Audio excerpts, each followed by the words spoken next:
Kellogg's Pep, the super delicious cereal, presents The Adventures of Superman. Faster than a speeding bullet. More powerful than a locomotive. Able to leap tall buildings at a single bound. Look, up in the sky. It's a bird. It's a plane. It's Superman.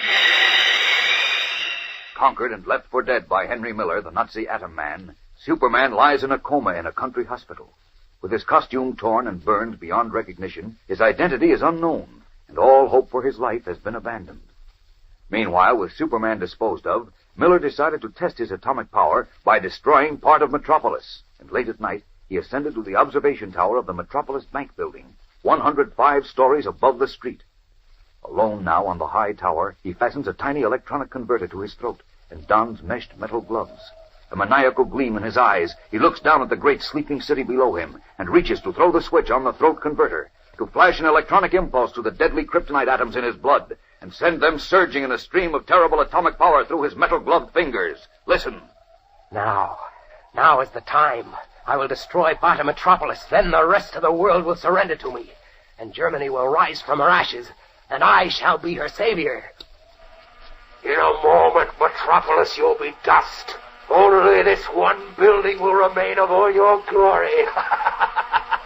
Throwing the switch, the Atom Man raises his curiously gloved hands, stretches them beyond the chest-high wall which surrounds the dark tower. He waits for the atomic energy to build and surge in his blood. For the first blinding white-hot flash, the avalanche of jagged green sparks, the forked lightning that leaps from his fingers. He waits one moment, two, and then the first whining crackle of the deadly atomic power begins. Here it comes. What's wrong? Where is the lightning? Suddenly, the deadly crackling hisses and sputters out, and a look of alarm crosses the Atom Man's face. His hand flies to the switch on the throat converter, turns it again. Still, there is no flashing explosion, no snake-like green lightning. Frantically, the Atom Man turns the switch again and again, seeking for his terrible power. But he hears only the empty, futile click of the switch. And then even the radioactive hum of the kryptonite in his blood fades away. He rages, and then he gasps and pales as he remembers the warning of the brilliant, half-mad scientist who had transformed him into a human monster. The Teufel. He said my atomic power would diminish. He said the kryptonite in my blood could be exhausted.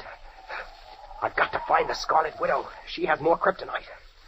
Oh, but how? I don't know her. I don't know where she is.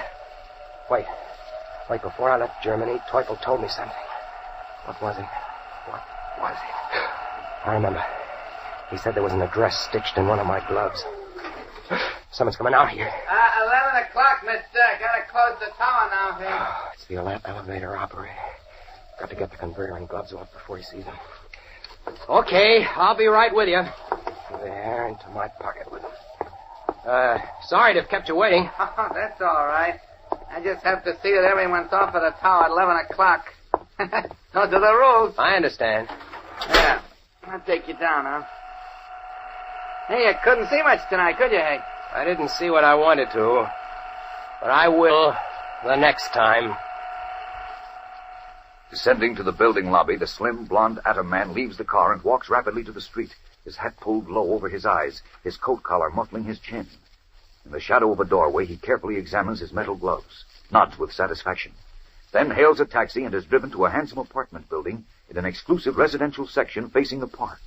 In the foyer of a ninth-floor apartment, he gives one of his gloves to a short, slant-eyed manservant in neat dark clothes, who disappears with it, then returns to conduct Miller into a luxuriously furnished drawing room. There, reclining on a divan, with a box of chocolates at his elbow, is a grotesquely fat man in a flowered silk dressing gown. Small, almost babyish features are set in a vast, pale, moon-like face, topped with thin, silky pink hair. As he listens, his pudgy hands constantly conduct chocolates to his tiny mouth.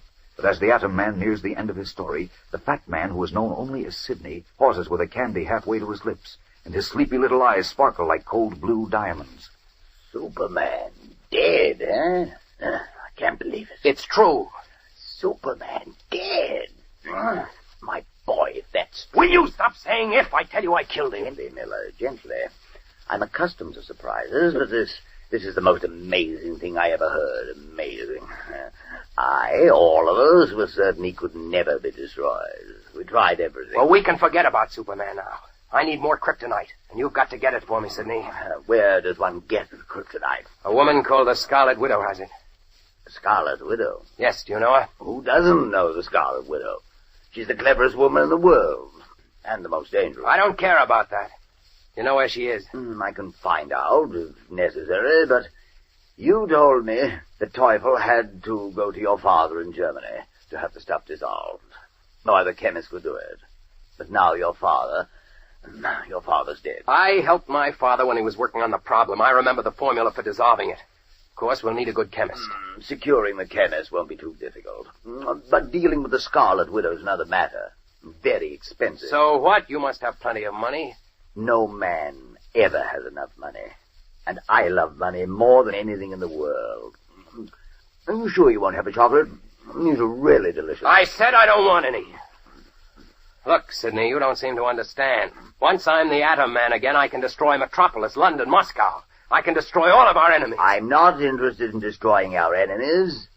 And destroying cities is a great ways. Great ways. Cities represent wealth, and wealth is all that matters. I'll get someone else to help me.